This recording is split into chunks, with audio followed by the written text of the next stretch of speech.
み出したくて輝きたくて I say I'll never lose my way.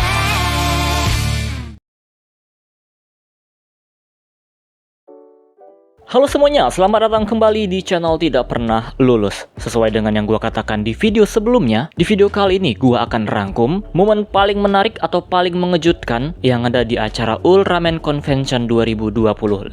Ini acara semacam stage show gitulah, acara pameran Ultraman lah. Setiap tahunnya pasti ada, jadi di tahun ini ada lagi. Ya udah, nggak usah berlama-lama di pembukaan, langsung aja ini dia gua rangkum momen-momen menarik di Ultraman Convention 2025. Yang pertama kita mulai dari informasi dasar. Ada kemunculan armornya Ultraman Omega, yaitu Velgenes Armor, yang nantinya akan muncul juga di seriesnya, tepatnya di episode 15. Nah, ternyata armor ini di-reveal di Ultraman Convention. Kalian bisa lihat sendiri bagaimana tampilan dari armornya. Ini asli bagus banget dan menjadi armor favorit gua nih. Sebelumnya kan gua bilang Rekinas, tapi melihat Velgenes ini, wah bagus sih. Bentuknya, perpaduan warnanya, sangat-sangat enak untuk dilihat. Dan form ini juga berbeda dengan form-form lainnya, yang dimana kalau gue perhatikan armor-armornya Ultraman Omega itu lebih fokus ke senjatanya, sedangkan armornya itu kayak sekedar tempelan sekedar aja lah gitu. Yang lebih ditekankan itu adalah bentuk senjatanya, apalagi Trigaron bisa lepas pasang senjatanya. Tapi untuk Velgenes lebih seimbang ya antara armor dan juga senjatanya. Untuk senjatanya namanya Hellboard atau kapak dua sisi, bentuknya gue suka.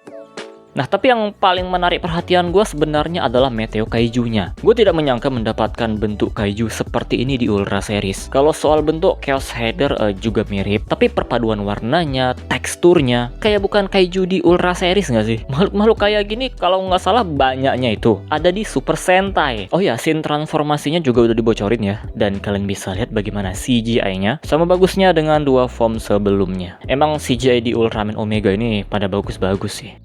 Selanjutnya, Tsuburaya menghadirkan pemeran dari Ultraman era Showa atau generasi pertama dan juga generasi kedua nih atau Heisei. Yang gue lihat ada Ultra Seven, Yulian juga ada, terus Max di situ beberapa anggotanya hadir, terus Daina juga ada, Cosmos juga ada, dan yang paling mengagetkan gue adalah aktor-aktor dari Ultraman Nexus yang jadi Ultraman Nexusnya tuh sampai Noah. Lihat aja ada Himea, ada Ren Senju, ada Nagi, dan juga Komon. Sayangnya untuk The Next tidak hadir. Kalau hadir juga, wah bakal teriak-teriak itu fans Ultra Project. Selain untuk Nexusnya nih, villainnya juga hadir ya. Ada Mizorogi tuh. Gila, makin tua gini aura villainnya makin berasa. Sayangnya untuk Dark Force tidak bisa hadir. Ya, kita tahu sendiri kalau pemerannya sudah meninggal dunia. Untuk Darkzagi juga nggak hadir tuh. Gue udah cari-cari ternyata nggak ada. Nah, untuk kehadiran pemeran yang lengkap adalah Ultraman New Generation. Mulai dari Ultraman Zero sampai yang terbaru sekarang Ultraman Omega. Pengisi suaranya Zero, Mamoru Miyano juga hadir itu. Dan semua Ultraman New Generation yang utama-utamanya ya, bisa dibilang ini main Ultra, secondary Ultra. Mereka semua menampilkan transformasinya. Semua itu, semua yang utama-utamanya tapi termasuk Asahi juga ada. Dan Asahi makin cantik di sini. Wah, suaranya juga kawaii. Dan dia pakai baju sekolah di situ. Bukan pakai baju biasa waktu debutnya Jirjo, tapi pakai baju sekolah yang berasal dari series.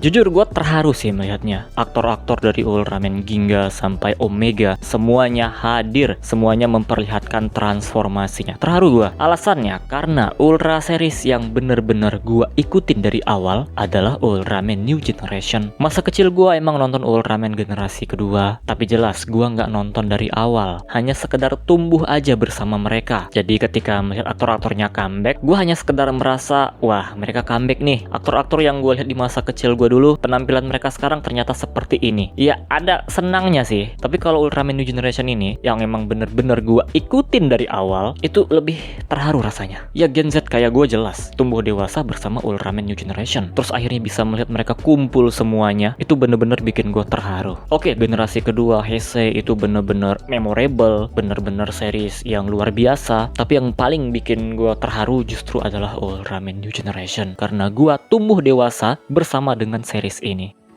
Selanjutnya, ternyata yang dihadirkan oleh Tsuburaya di acara ini tidak hanya Ultraman, tapi juga Kyodai Hero lainnya yang masih buatan Tsuburaya. Di sini kita bisa melihat Mirrorman bersama dengan Mirror Knight versi modernnya, terus bisa melihat Fireman bersama dengan Glenfire, terus Jumbok S dengan Janbot, ada Triple Factor, ada Eisenborg, dan juga Crusader. Untuk Fireman lebih spesial karena aktornya juga ikutan hadir di acara ini. Ya, gue bukan orang yang mengikuti series-series selain Ultraman, jadi bagi gue ya ini sekedar meramaikan aja. Tapi untuk untuk fans Kyoda Hero ini, wah itu pasti seneng banget lah. Oke, yang terakhir ini nggak tahu ya dari Ultraman Convention atau enggak. Tapi yang jelas Ultraman Zero diumumkan akan mendapatkan movie baru. Dan katanya udah tahap produksi nih. Ya ini nggak ada angin, nggak ada hujan. Tahu-tahu Ultraman Zero coy. Apa ini? Milking banget. Zero mulu.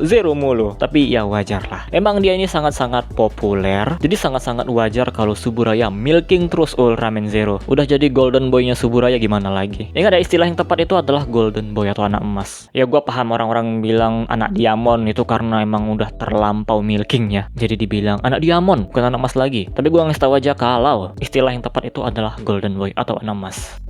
Untuk ceritanya sendiri gimana? Masih belum ada kabar, masih hanya sekedar dikasih tahu movie-nya lagi tahap produksi. Tapi dari tebakan gua ya, ingat ini hanya tebakan gua aja. Sekarang kan kita nggak ada UGF nih. Nah bisa jadi movie-nya Ultraman Zero ini akan melanjutkan konflik di UGF, melanjutkan konflik melawan Absolutian. Itu hal pertama yang langsung ada di pikiran gua. Wah ini lawannya Absolutian nih. Siapa lagi yang mau dia lawan coba? Yang jelas-jelas lagi berkonflik sekarang kan dengan Absolutian. Jadi kemungkinan besar ya lawannya nanti adalah Absolutian, melanjutkan konflik mereka di UGF. Jadi UGF-nya nggak ada, diganti sama movie-nya Ultraman Zero. UGF-nya tidak dilanjutkan, tapi kelanjutan ceritanya ada. Atau mungkin bukan Absolutian lawannya, tapi masih ada hubungannya sama UGF. Ingat Belial sama Toregia yang versi paralel isotop, mereka kan kabur tuh, membelot dari Absolutian. Bisa jadi lawannya Zero adalah mereka. Untuk kepastiannya nanti gimana? Ya kita tunggu aja tahun depan. Rilisnya tahun depan 2026, bertepatan dengan 60 tahun Ultraman. Emang movie-nya Zero ini masih project 60 tahun Ultraman ya. Dan projectnya Zero yang dipilih untuk merayakan. By the way di Cina sana ya, logo 60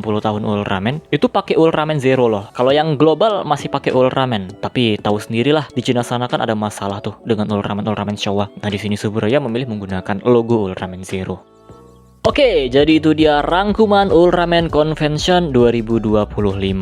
Ultraman Convention atau Suburaya Convention ya? Ya gue entah salah ketik atau enggak ini. Ya nanti gue perbaiki aja pakai subtitle. Gue ngetiknya Ultraman Convention nih. Oke, jadi untuk kalian mana momen yang paling berkesan nih untuk kalian? Ketika tahu kabarnya, ketika melihat videonya. Ini ada banyak banget ya. Leaknya Velgenes Armor, aktor-aktor lama comeback dari Showa, Heisei, New Generation, semualah pokoknya. Dan New Generation yang paling lengkap. Nah itu silahkan aja komentar lah di bawah. Kalau gue tadi jelas ya, gue udah bilang momen yang paling ngebuat gue terharu itu adalah melihat para Ultraman New Generation kumpul semuanya dan mereka bertransformasi bersama. Karena gue tumbuh dewasa bersama dengan Ultraman New Generation dan inilah era Ultraman yang gue ikutin dari awal. Nontonnya bersama dengan rilisnya. Beda dengan sebelum-sebelumnya meskipun berkesan, tapi ya gue tidak ngikutin dari awal. Bahkan nontonnya juga nggak jelas Ultraman mana dulu lah, episode yang mana dulu lah. Baru bisa gua nikmatin semuanya di era gempuran internet, udah tersedia di mana-mana, tinggal nonton. Dan itu lebih ke arah nostalgia aja sih sebenarnya. Ya udah, segini aja videonya. Capek nih, tangan gua pegel. Gak tau juga kenapa gua milih pose kayak gini ya. Dan terima kasih telah menonton. Sampai jumpa di video selanjutnya.